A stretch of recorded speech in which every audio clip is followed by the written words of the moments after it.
best that I can. I saw New York City when it was just an island, 'cause I'm a Stone Age man. Welcome to another episode of Two Drink Maximum. I am your host, Shane Byerly. And I'm your other host, Chase Baxter. Chase, I am so excited for our guest today. It's great to be here. I'm very excited as well. Yes, indeed. Friday, we've got some good vibes going. It is Friday. It is also the season finale The season finale of Two season Drink one. Maximum. Yeah. You know, everybody's been watching with rapt attention. Bated breath. Listening with rapt attention, rather. We have a very cool guest today. JC Reifenberg is here with us. Dude, JC, thank you so much for being here Welcome, today. JC. Yeah, I'm excited to be in a room with people doing a podcast face to face. Also, can I ask, did you have that song produced for you? No. Are you stealing it? Quick How commercial. does that No, we work? have wonderful permission from our friends at Catfish Seminar to use that song for our intro. They're a band out of Tennessee, an indie band that does, hard to describe exactly what it was. It was rock, folk, funk. It's all kinds of stuff, but it's a really, really fun group. Yeah, it's a awesome. mishmash, and they gave us permission to use the song, so. Sweet. Yeah. Well, so as we usually do on the show, it's our, Two Drink Maximum. So, JC, tell us a little bit, what are we drinking today? All right, so tonight we all have a drink from Scum and Villainy, which is the bar I own in Hollywood, called the Forest Moon. And the idea behind it, it's a gin-based, kind of refreshing, minty cucumber drink. And the idea behind it is, every drink at Scum and Villainy is named to try to be an in-world drink from some sort of geeky franchise that you love. So we wouldn't have a drink called the Hawkeye, right? Because Right. in the MCU, nobody even calls him Hawkeye. They call him Cliff Barton. But we might have a drink called Avengers Tower, right? Yeah. Because if you lived in New York, you would look up and see Avengers Tower all the time. Exactly. So Forest Moon is, on that, kind of in that thing. Like if you lived in Star Wars, you wouldn't be drinking a drink called the Luke Skywalker or the Grogu. Yeah. It'd be like, oh, the Forest Moon, where this thing happened. Right. Or, the mind trick kind of thing. Exactly. The Forest Moon. I don't know what and the mind trick is. Definitely a Red Bull and vodka. Yeah, I I've know definitely that had a for few sure. mind tricks there. Well, let's dig in. I'm going to have a sip. This Yes. does look refreshing. So cheers, fellas. Cheers. Ooh, that is very good. It's very refreshing. It is good. It's like a spa day. It is in a glass. It's really good. And gin. There's gin involved too. This is take- actually the best presentation of gin I've had in a drink. Gin Oh, usually good. jumps out, so this is very delicious. Yeah. My wife was like, "You're gonna drink gin," and I was like, "Yeah, but it's okay in this. Like the mint and the cucumber really cuts it. It Yeah. makes it feel like It's very sweet. again like something that would be built in a tub with a pour spout at a pool party." Yeah, or like a really fancy hotel. Have you ever checked into a really fancy hotel? yeah, That like the tastes Four exactly- Seasons. Yes, exactly. Or just to go thematically, like the sweat of an Ewok. I bet it tastes just as sweet as they look. So. Oh, God. Well, as he mentioned, JC is the owner of the Scum and Villainy Cantina, which is in Hollywood.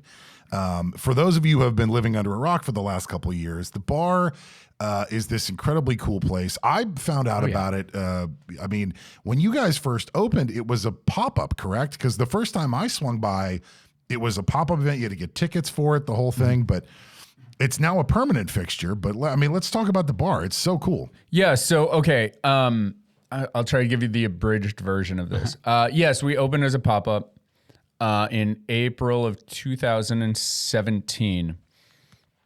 And you had to get tickets. You bought tickets in October, and then we leaked information out through our Facebook page and our website up until February. And then the idea was, I had just become a Rams season ticket holder, and something that I've noticed, because I am one of those crossbreed people who love sports but also loves geeky stuff. Yeah, sure. And so I noticed that the sports world, the NFL is always 30 years ahead of geekdom. So the first sports bar opened in Long Beach in 1978, right? So I basically was like, well, if it works for the NFL, it should work for geeky stuff. Yeah. And so we essentially sold $50 places in line. And you would put $50 down and it reserved your spot. So if like you were the first one to put $50 down, you got the first choice of when you got to come to the bar. And part of being a geek is waiting in line. And part of being a geek, appears to be. Yeah, part of being a geek is like, I want to be the first one to get the toy, or I want to be the first one in Hall H at Comic-Con, or I want to be the first one to see what this Scum and Villainy thing is going to be about. What we noticed while we were down there is the thing that people said most often is, this is so cool. I wish it wasn't like an event. Yeah. I wish that like it's Tuesday night and we have nothing to do and we could just like roll in here and hang out. Yeah. And like be a hangout spot. So with absolutely 0 days of restaurant or hospitality experience, my wife and I took over running the bar. Wow. It was initially a 5-way partnership with 3 restaurant people and then my wife and I who were handling like creative. Sure. And the restaurant people were like sports bar people and they're like, we don't get it. And so There are no sports on. We don't understand why yeah, people there's are no here. yeah, there's no TVs. What's going on? Like, you know, and so People are talking to each other. What? yeah, so we with literally 0 minutes of experience. I had never worked in a restaurant, a hotel, or anything, and neither had she. We just took it over. And our business partners were like, you'll be closed by September 17th. Oh, no. Is what they said. The guys who owned Thanks like for the vote of confidence. 10 restaurants. But did that scare you or did it motivate you to work harder? I just wanted it to work so bad because I loved hanging out there. Like it was the space that I built that I always wanted that I never had. Yeah. So I guess it motivated me a little bit just because I wanted to say like F you to him on September 18th. You know? Send him a picture from the bar. Right? Yeah. Did you like write that date down and make sure to check in with him? Yeah, which is also so strange, right? Like he owned 20% of the bar. Why would he root for it to fail? Yeah. Yeah. Like if we win, like you make money and you're not even doing anything because I don't like your ideas, so I told you to get lost. So that's been fun because it's now well after the doomsday September 17th, 2017 that we were supposed to close. So Did you reach out to them on that day and be like, hey? I didn't. So what ended up happening was about a year later, they were like, we're not making enough money here. And then they had some like financial stuff happen at some of their other properties. And so they were like, we want to sell it. And I was like, well, I don't. And my wife doesn't. And so we were at like this impasse. So what ended up happening is my wife's like childhood best friend who she had known since they were 5, bought those 2 guys out. Wow. So, so since then, year over year, we've done better and better, which is very nice. Yeah. So what's it look like right now? How's it running? What are some typical weeks looking like for the Scum and Villainy Cantina? We are, I was saying a little bit before the show, like either COVID crushed you or like you figured out how to make things run like leaner, better, more interactive, like really touch people in a better way. And so we are fortunately on that side of it where we've been really, really busy. That's great. Been doing really, really well. The online geek community can be so, all online communities can be so toxic. Yeah. Like it's a lot harder to be an asshole to somebody if you have to like sit next to them at a bar Yeah, all night. for sure. Like you're going to be a little bit more open-minded about like The Last Jedi or whatever. It's the video of the 2 dogs barking on the other side of the fence, and the fence moves, and the dogs are like, "Oh, yeah. Just kidding. Just kidding. we're fine, we're fine." Yeah. So yeah, it's been awesome. It's been wonderful. That's awesome. I want to back up for just a second because I think everybody has had 1 or 2 ideas in their life of like, I should do this. I should start a business. I should open a geek bar. But it's one thing to just have an idea and then it's another to do it. What was kind of what steps fell in the right place for you that it was like, okay, this is possible. We can do this. Okay, so there's 2 things. I've always been like the biggest Star Wars fan and the biggest geek. It was like my passion, right? So like I just went at it so hard. I went to college I did 4 years at film school, and then I moved to New York, and I got a job making $6.50 an hour working at Midtown Comics in Times Square, man. Yeah, nice. Now, what was happening like 2 blocks uptown at that point was MTV TRL. So MTV, Star Wars was coming out on DVD for the first time. And MTV came into Midtown Comics looking for like the world's biggest Star Wars fans. And I wasn't there, but my boss was like, and they found him. Yeah. my boss was like, oh, I've got the guy. At that point, I had just left like working at Midtown like 2 or 3 weeks earlier.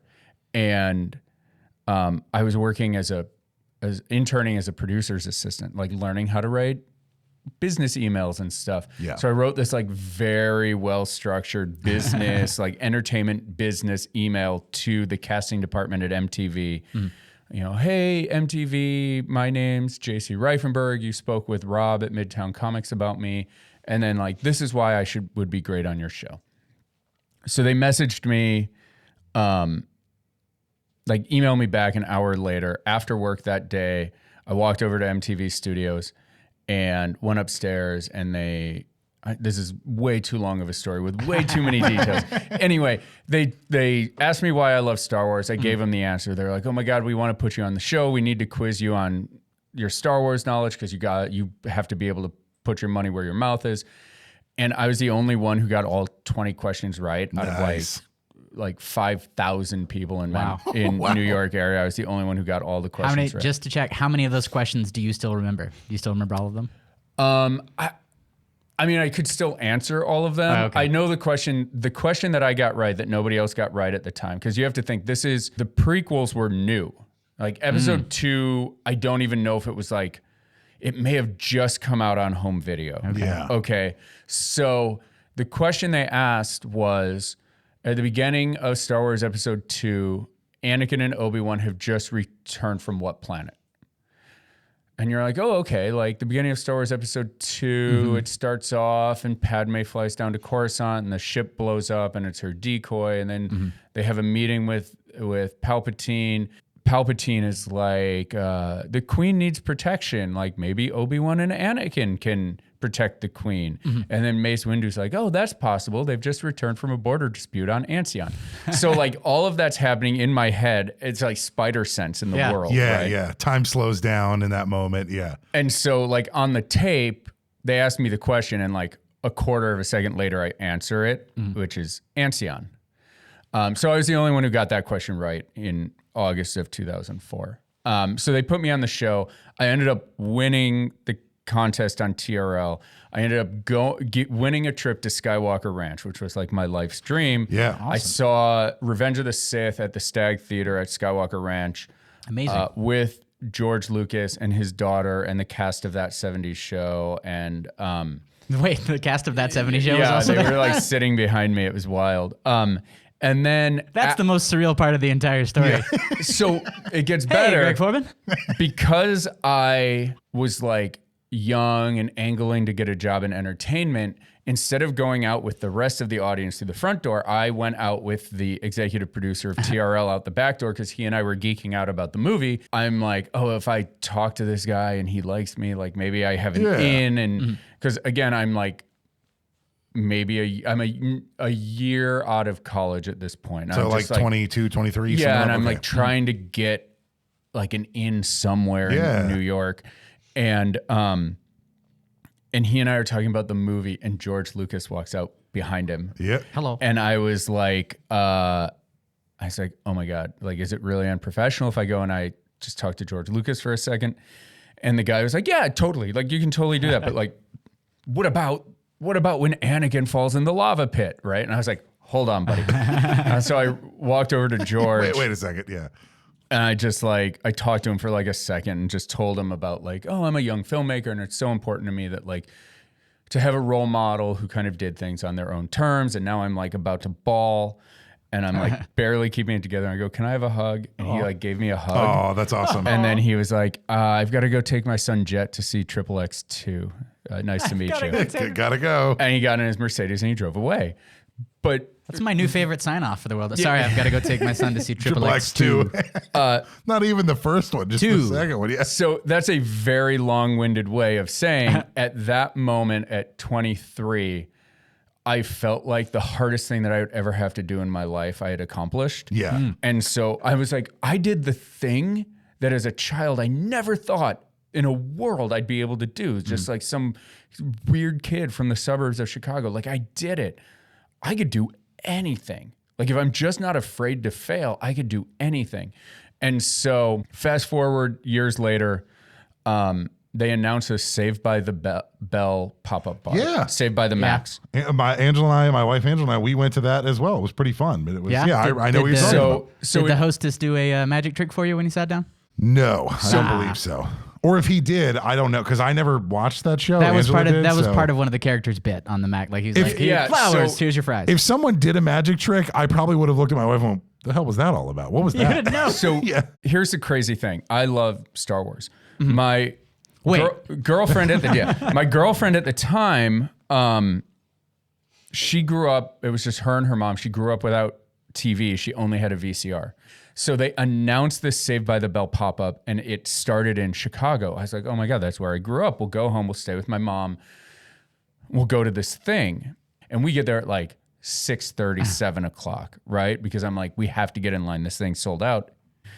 And so we're hanging out there in line and like every 5 minutes, like 10 more people get in line. Yeah. 10 more people get in line.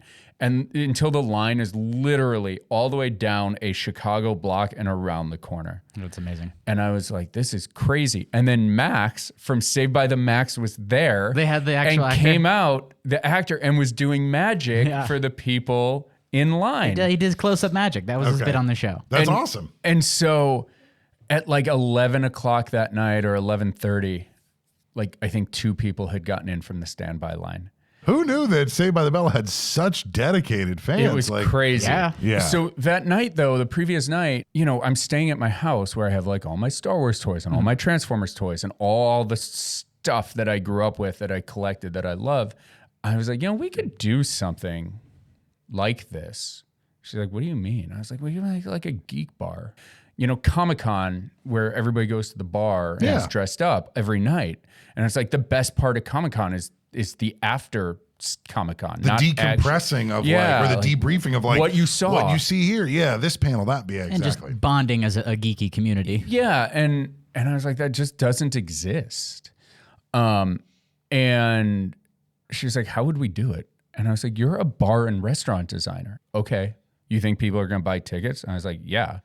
And we sold, in the first 36 hours, we sold, I think, 7,000 tickets at $50 each. That's a bunch. I don't know if I was in the first 36 hours, but I was, I saw it.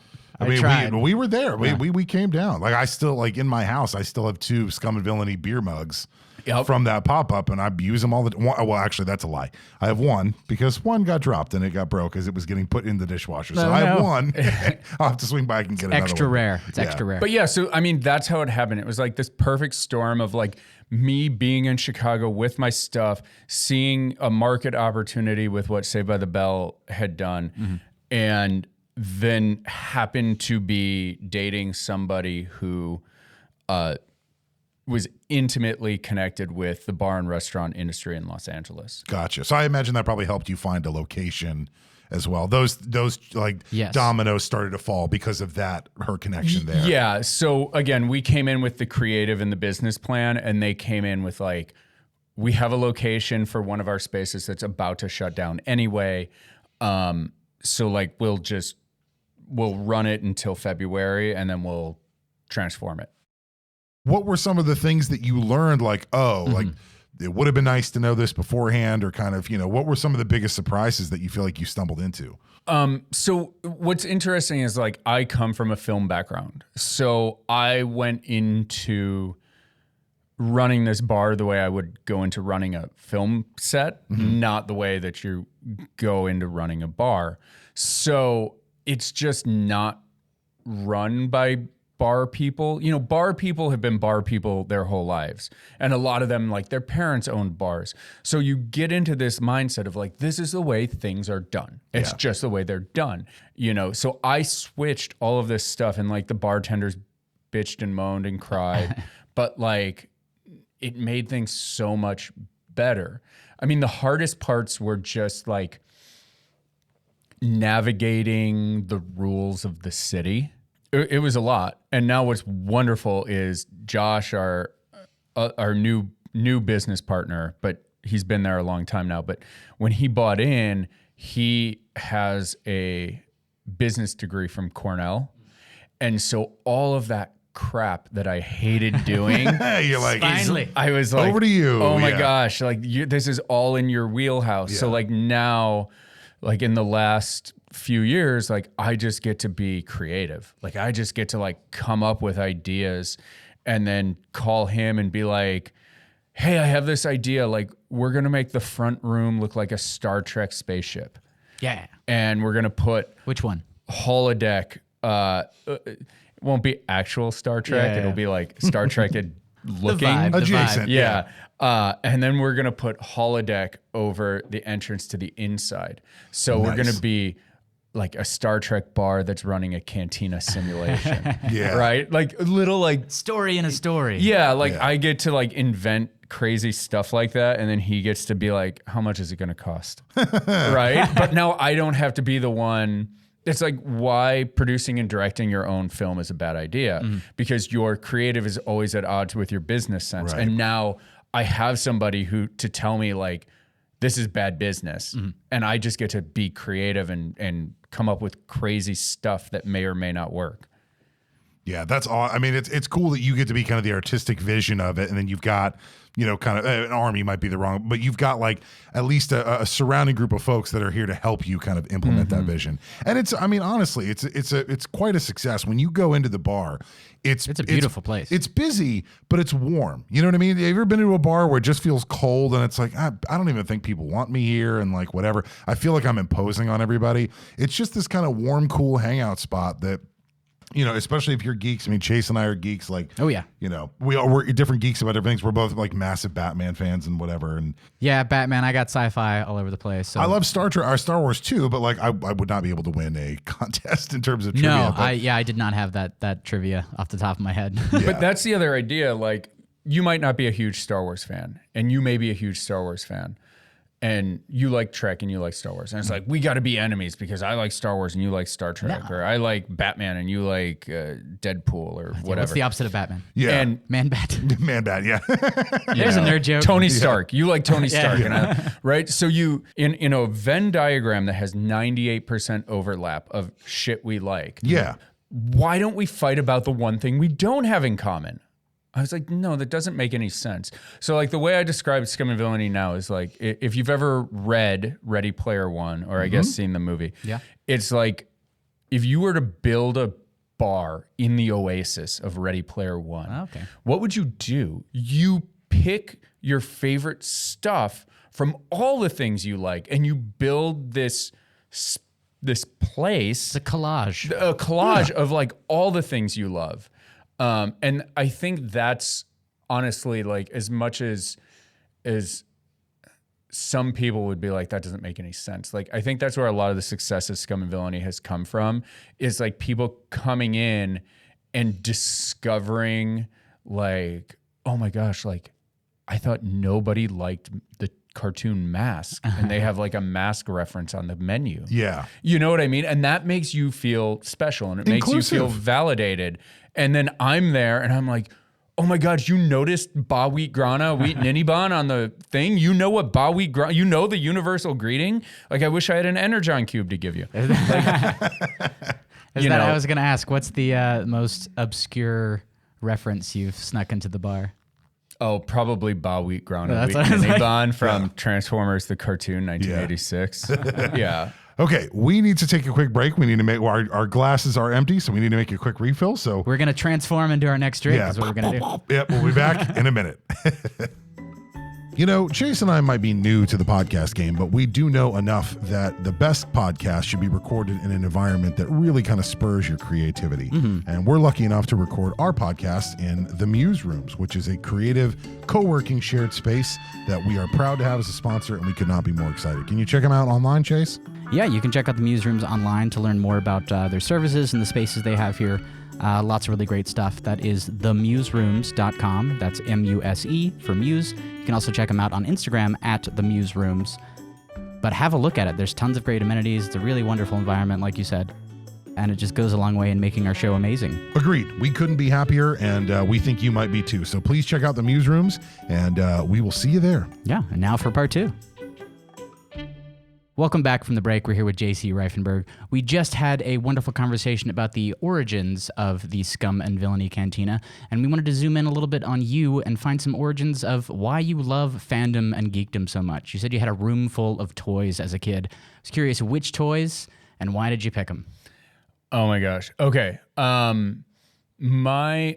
didn't even matter. Like the They were just toys. I had to. All of them. The crazy thing about when I grew up, I was born in 1981, and it was like right around that time that which I've learned in retrospect, that the FCC changed the rules on like the way a cartoon could, what a cartoon could do. Like basically cartoons could then become just commercials for toys. Yeah, way back in the day, cartoons and a lot of media for children was straight up just marketing products to kids. Yeah. Was the start of that He-Man? Was He-Man. Yeah, okay. So Star Wars toys, He-Man toys, Super Friends, Transformers, Thundercats, and then it like got even crazier, like Starcom. Like, do you know what Starcom is? I don't It's think like I know these Starcom. little I can't tiny, say that I do, yeah. like men with these like weird, like they had magnets in their boots, or like Sky Raiders or Mask, which literally we just had a Mask reference, and then like we went to get our drinks and the owner of this building is wearing a Mask shirt, right? Like it's crazy. So I had all of it. If it was a toy, I had it and I loved it. And I probably still have it like in my attic in LA now. So was it just getting to build stories with them, or?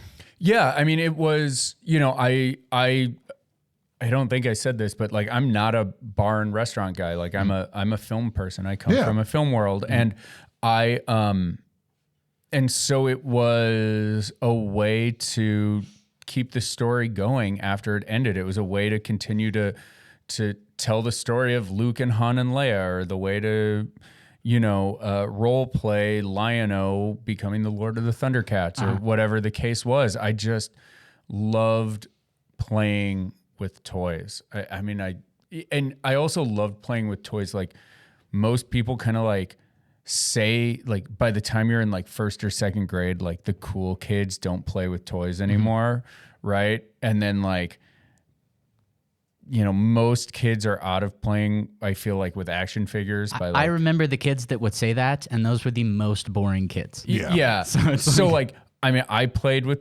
action figures until I was in like 7th, 8th grade, because I was like, this is just a fun way to tell a story. And now it's like D&D is the most popular thing on earth, which is like role playing with action figures without the action On figures. paper. Yeah, there's not even action figures. Right? You don't even Like, get those. it's You got to just- pretend there's action It's a figures. pencil. Yeah, paper. it's and now D&D is so popular because all the kids like me who played with toys and got teased then played D&D in high school, and they learned how to tell stories, and now they're running Hollywood. You know what I mean? Like everybody in Hollywood, if you're a showrunner, you played D&D.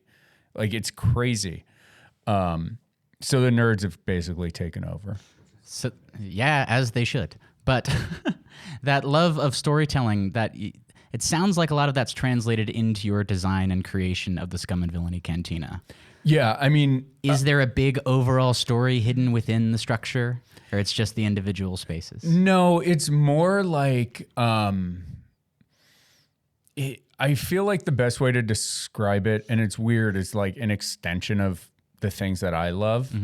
And the story that I'll give you is when you first walk into the bar, they have tactical screens, like the ones that are on Hoth of Empire Strikes Back, where they're lit up and they've got like star map kind of things on them. Yeah. And when I was a kid, that was the only toy I wanted. Like, it was so cool. Like, now everything's got clear plastic. Every toy's got clear plastic. But back then, like, a clear plastic toy was like, you couldn't find it. It's true science fiction. At that point. Yeah, and so I remember there's a G.I. Joe toy that came out called the Mobile Command Center that had one of those tactical screens in it. Like, it was That wasn't that like 8-foot long ship, was it? No, it was like a tank. It was I think, did it have like a turret on the top? Yeah, it like opened up, and then like in the middle section, they had like a little tactical screen like that. Okay. And I would use that G.I. Joe toy that my brother got for his birthday. Like, my friend would come over and we'd like secretly play with it because it had that tactical screen. So when Scum and Villainy opened, I was like, when I took over running, I was like, I want to build 2 of these tactical screens. And my business partners were like, that's stupid. Nobody cares. And I was like, These are the no. same people who said you'd be gone by September 17th. Yeah. So And then my wife, who's a bar and restaurant designer who didn't grow up playing with action figures, was like, that doesn't make any sense. You're taking a table that will fit 8 people and you're putting a plexiglass screen in the middle so they can't talk to each other across the table. It's like completely non-functional. yeah. But it's cool. And I was like, but it's so cool. Yeah. Yeah. And every little boy I know wanted that Yeah.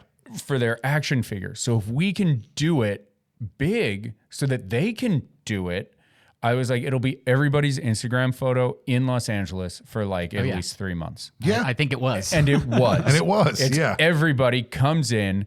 And Everybody. it's like still like one of the most photographed things in the bar. And again, it's just an extension of like this want that I had when I was 7 years old that like, I was like, oh my gosh, I have a place to put this. And I know people who can build it. So like, let's do it. Because if I loved it, there's a ton of other 42-year-old people who need to scratch that itch that they had when they were 9 that they never scratched. Yes, I would also ask, do you ever feel like you're kind of living your fandom geeky Willy Wonka dreams of running this establishment and having people come in and enjoy themselves in the environment that you've created? It's weird. Not as much anymore because I have a baby now and stuff. But when there were so many times when I would like sit there and I just watch the front door and like wait for the moment when like, and it happens every night. Some old guy, and I'm 42, so I'll include myself in old guys, but some old guy comes in and for like a split second, you like see into their childhood, right? When they like, when the room washes over them, like you get a moment, like you experience a moment in their face of like, oh, I just saw you at 5 years old. Yeah. And that's magical. And the That's reason so cool. I was, Absolutely. you know, the reason I got into film was, you know, a movie like E.T. or a movie like Star Wars like speaks this universal human language and it can take you to places emotionally. And I think in a weird way, like I have found that with Scum and Villainy in those little moments or like, I tell this story all the time, but it's so wonderful. It's like, there's a lesbian couple that would come when we were a pop-up. And I was not around a lot the last like 6 weeks we were a pop-up. I had some personal stuff going on I had to handle. And they would drive up from San Diego every weekend and go to the pop-up on Friday and Saturday and get a hotel room down the street.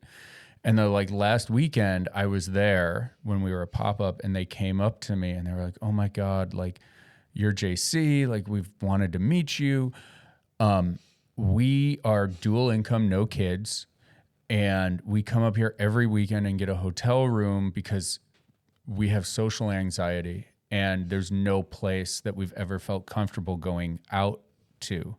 So we stay at home and we do stuff at home and we have people come to our house, but it's so special that we feel like included here and we feel like we're the cool people. And one of them would dress up like Leia's metal bikini, Princess Leia, and the other were dressed up as Kylo Ren, and like just danced and like brought their like toy Rancor and like and just like they were all about it. That's awesome. We're into it, but it was like that moment where it was like, hey, like we're not comfortable in the real world, but we're comfortable in this little weird world you created. Like you walk off of Hollywood Boulevard into like this fantasy that we all kind of had when we were kids for, you know, and the hour or two that you're there. It's like at the basement you wanted, right? When you were 5 or 6 or whatever. Yeah.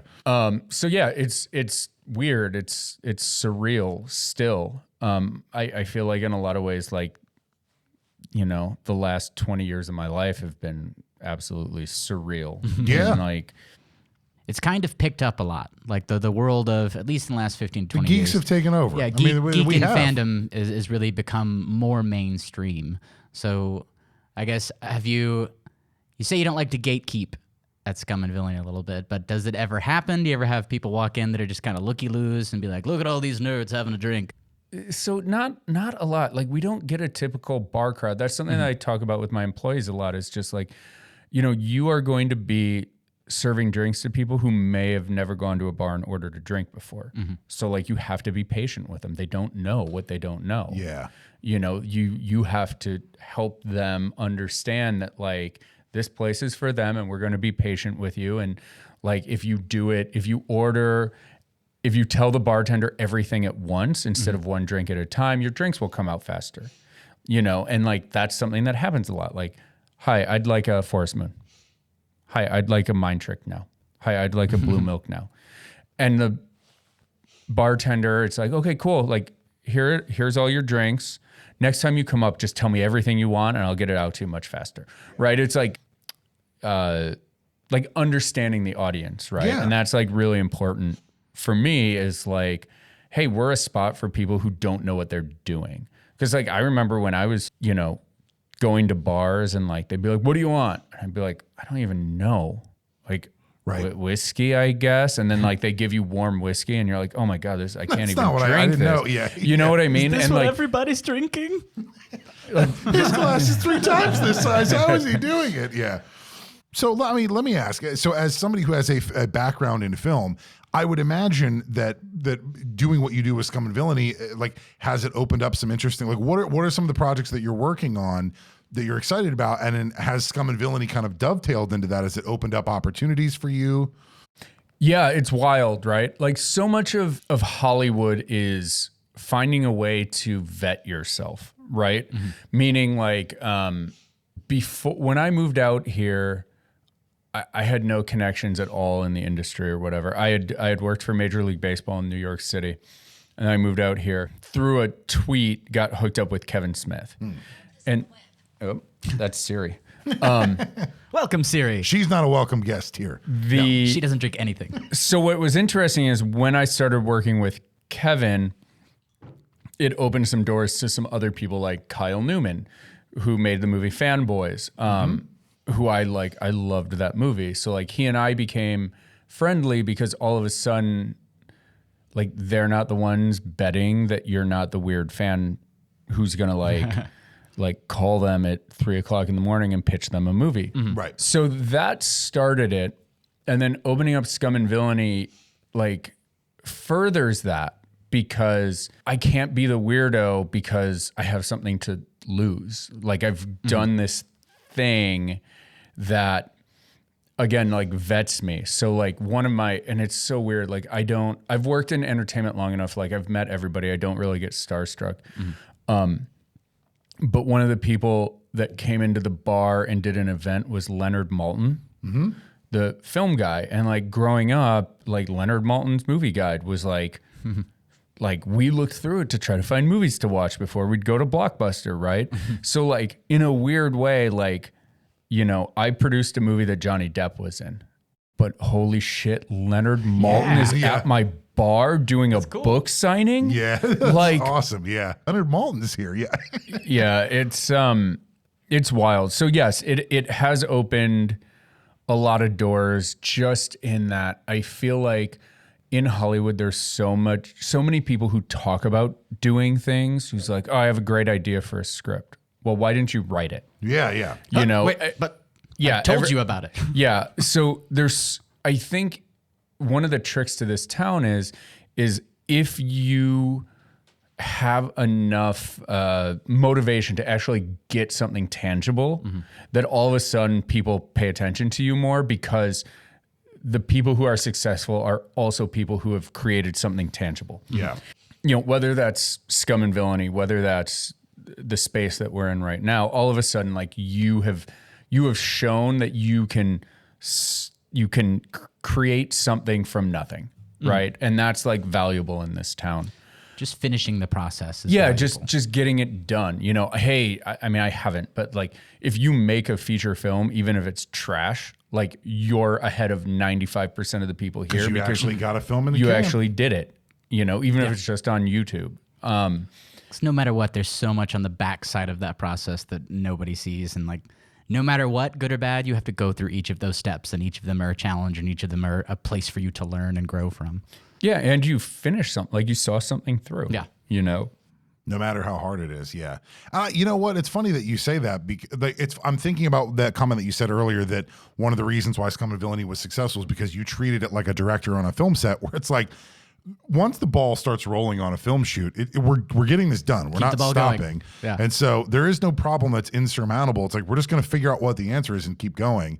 And I imagine that if your training is in bar backgrounds, you hit stopping points all the time. You just move on to the next one. But as a director, you're like, I'm not, we got to figure this out, and we're just going to move forward. Yeah, we didn't make our day the last 3 days. So like, I guess I'm staying up rewriting this scene to have it bridge the gap of what we didn't get in the can. Yeah, Like, to make it work and everything. Yeah, that's awesome.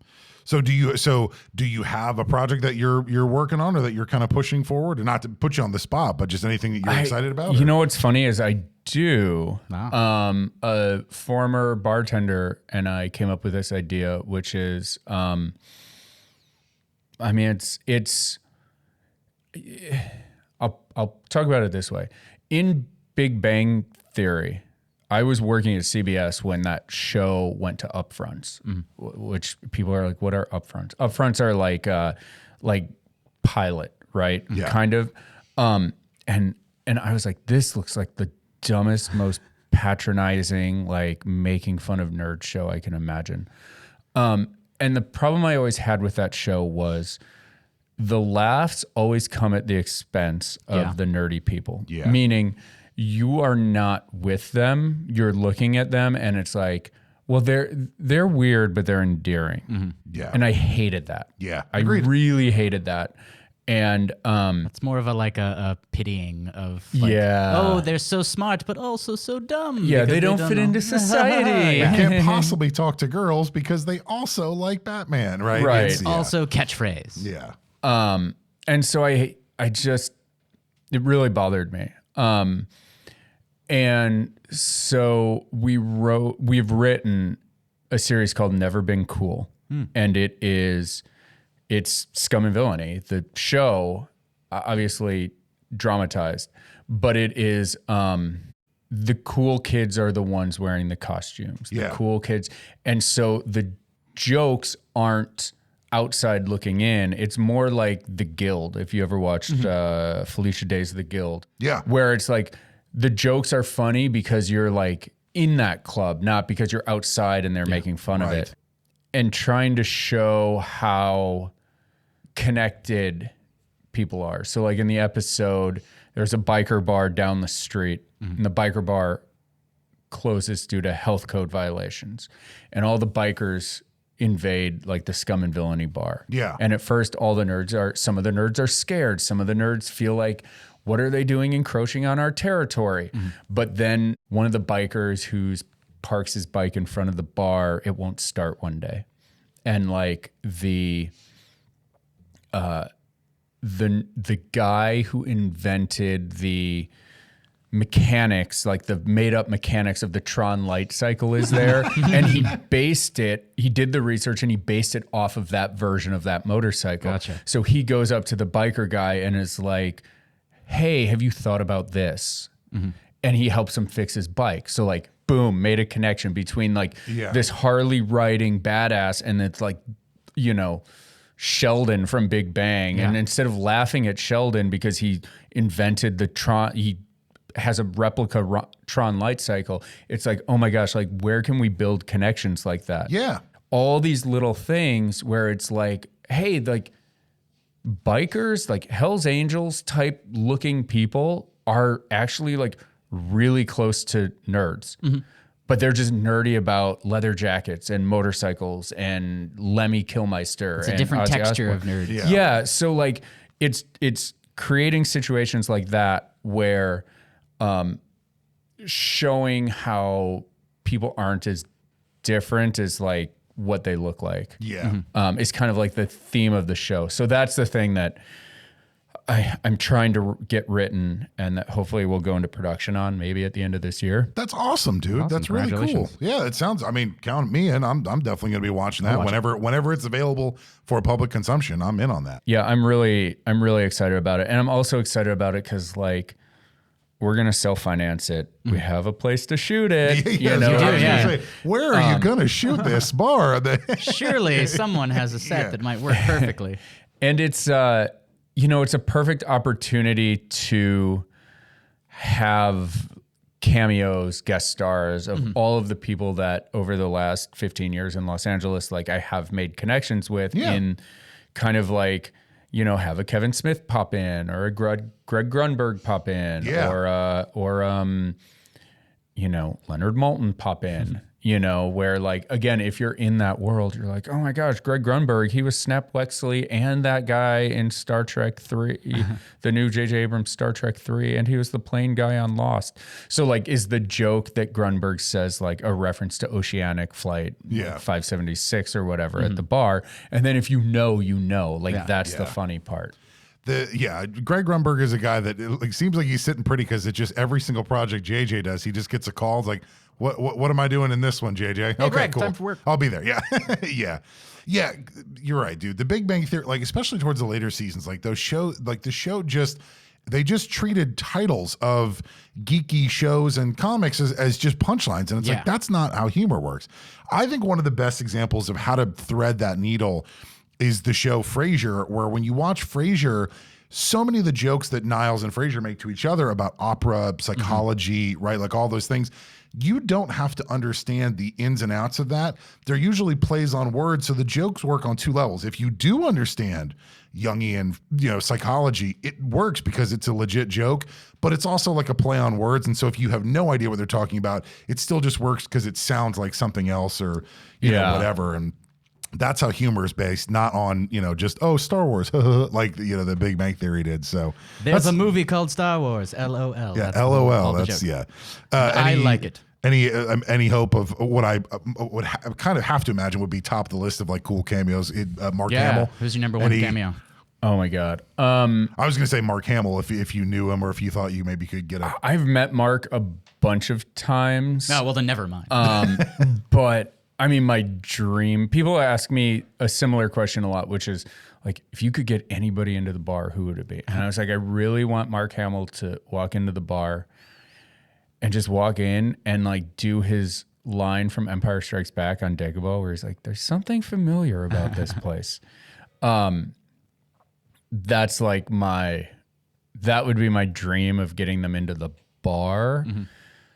Who would I want to cameo in my show? I mean, we have a D&D episode we want to do, and I would love to get Vince Vaughn, Tom Morello, Joe.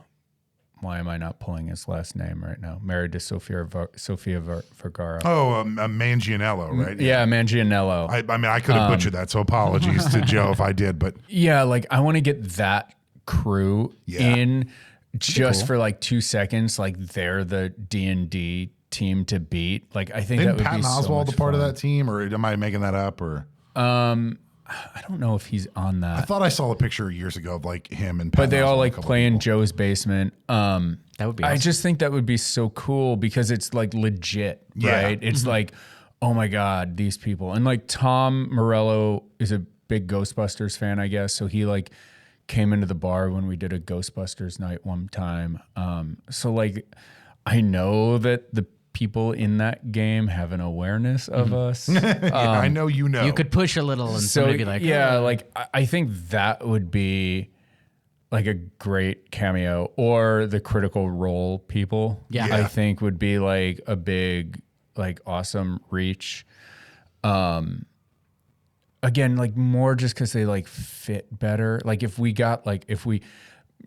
Mark's son Nathan has done some stuff with us at the bar. He makes toys, so he's done some toy releases with us. But I think like if I had Mark, I'd want him to play one of the biker guys, you know, and like shave his head and have like a big long like ZZ Top beard or something. Oh, he would disappear into Like that. just have him disappear so like nobody knew it was Mark Hamill. Yeah. Like I think that's more my style than actually have like Mark Hamill there as Mark Hamill. Or Mark Hamill there in his like Luke Skywalker capacity. Yeah. It is always a super fun bit to take a very well-known actor of a character and just completely spin the type, like the type that they're being played as in the scenes, because it's really fun. It's, undercut it. So I have another question for you, just to start moving towards a wrap up for us. What's one thing you would ask, what's one thing that a young you would tell old you as far as advice? And then flip it around. What's one thing old you would tell young you to give advice for the future? Okay. Young me should, like advice that young me should tell old me. Correct. Or at least 42-year-old you. I wouldn't qualify 42 as old, my man. I would not at all. Not the years, it's the mileage. It's the mileage, honey. There's the you standing in the room surrounded by all the toys. What's the one thing that little kid wants to tell you now? Don't forget how to play. Don't Why? forget how to play. Yeah. Old me tells young me, don't do anything different. Yeah, it's awesome. the way that you interacted as a child, like it seems to have gotten you far enough. So that seems like pretty solid advice to me for sure. So, well, as we're kind of running out of our drink here, I think it's about time to wrap it up. But look, I mean, we've talked about it enough. The Scum of Villainy Cantina is in Hollywood. You can find it. It is all over the internet. It's awesome.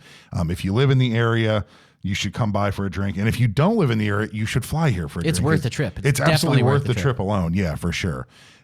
So please swing by the Scum of Villainy Cantina. JC, thank you so much for coming by and this is having a awesome. chat with us, sharing a couple of drinks. And we'd love to have you back anytime. I will come back. I think our next trip is back over to your bar, and we'll swing in for a drink, and we'll enjoy the space. All right, everybody. Well, thank you so much for listening to another episode of 2 Drink Maximum. Please follow us on anywhere that you can listen to podcasts. We're on there. And what's our Instagram handle, Chase? Our Instagram is 2 Drink Maximum there on Instagram. So please give us a follow, check us out, share with your friends, tune in. Again, anywhere podcasts are available. Thank you so much for joining us today. We'll see you next time. Cheers.